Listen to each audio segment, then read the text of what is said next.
Bonjour les enfants, j'espère que vous allez bien. Nous sommes aujourd'hui le mardi 17 mars et c'est le deuxième jour de l'école à la maison. Je vais vous lire l'épisode 36 du feuilleton d'Hermès et à la fin, je vous poserai 5 questions auxquelles je donnerai les réponses demain. Épisode 36 dans lequel naît Pandora, la première femme du monde. Je vous résume l'épisode précédent. Prométhée, avec l'aide d'Athéna, est parvenu à voler le feu aux dieux pour l'offrir aux hommes. Jamais Hermès n'avait vu Zeus dans une telle colère. En se levant ce matin-là, Zeus avait découvert que des feux brûlaient partout sur la terre. Il était entré dans une rage folle et avait d'abord poussé de terribles cris de colère. Mais vers midi, le silence était subitement revenu dans le palais. Et de la porte de la chambre de Zeus s'échappa un bizarre bruit de grenouille. Zeus riait. Il venait de trouver le moyen de se venger de la nouvelle désobéissance de Prométhée. Il fit venir aussitôt près de lui Héphaïstos, Aphrodite, Athéna et Hermès. Lorsqu'Hermès entra dans la salle du conseil, il n'était guère rassuré. Hermès admirait Prométhée le rebelle, et il aimait, lui aussi, les hommes. Le maître de l'Olympe, assis sur son trône, gardait le visage des mauvais jours. Il grimaça un sourire. S'adressant à tous, il dit « J'ai l'intention de faire un beau cadeau aux hommes. Je vais leur offrir la première femme. J'aimerais que chacun d'entre vous lui donne ce qu'il possède de meilleur. » Athéna fronça les sourcils, comme si elle avait deviné le ruse, mais Hermès n'y fit pas attention. Il était trop content de voir son père prêt à faire un cadeau aux hommes. Zeus se tourna vers Héphaïstos et lui demanda « Mon fils, c'est toi qui commences. Prends cette terre, mange-la avec de l'eau et fabrique-nous une femme. » Héphaïstos se leva lourdement et fit ce qu'on lui demandait. Il se mit à modeler le corps d'une femme dans la terre humide. Ses doigts travaillaient vite, pétrissaient la terre et lui donnant de belles courbes. De temps en temps, Héphaïstos s'arrêtait, jetait un regard à Aphrodite, puis reprenait son ouvrage. Visiblement, il prenait modèle sur sa femme pour faire naître celle des hommes. Peu à peu, une splendide créature surgit de la masse de terre, une créature à l'image des plus belles déesses. C'est alors qu'Aphrodite s'avança devant la sculpture féminine en terre.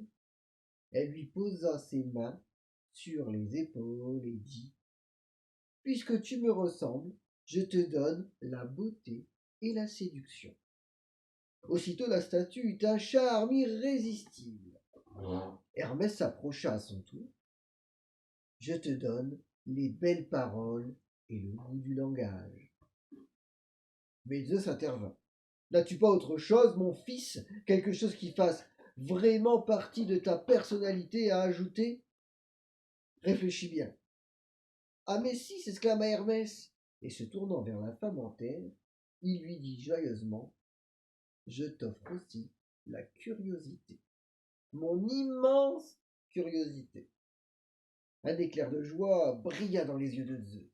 Hermès venait de participer au piège tendu aux hommes par son père, mais il l'ignorait.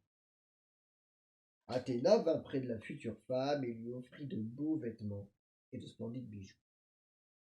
Puis, elle lui posa sur le front un diadème et un voile de mariée, et en profita pour lui glisser discrètement à l'oreille « Je t'offre aussi l'intelligence, surtout apprends à bien t'en servir. » Pour finir, Zeus se leva et dit « Tu t'appelleras Pandora, ce qui veut dire cadeau de tous, et tu seras la première femme des humains. » puis il souffla la vie à l'intérieur de la statue.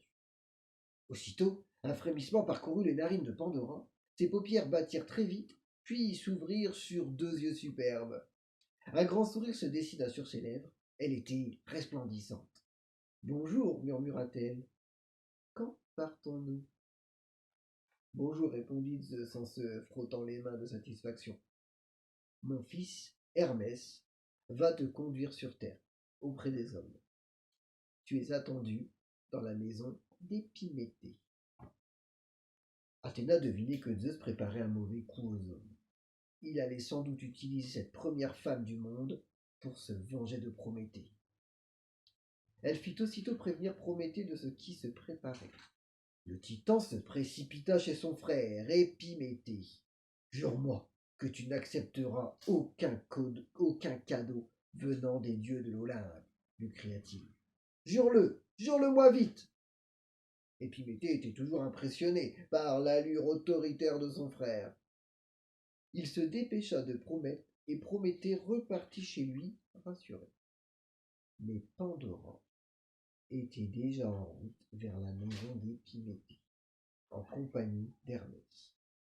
Épiméthée saurait-il refuser un tel cadeau? À suivre. Voici les 5 questions sur l'épisode que je viens de vous lire. Question numéro 1. Qui fabrique la première femme du monde? Question numéro 2.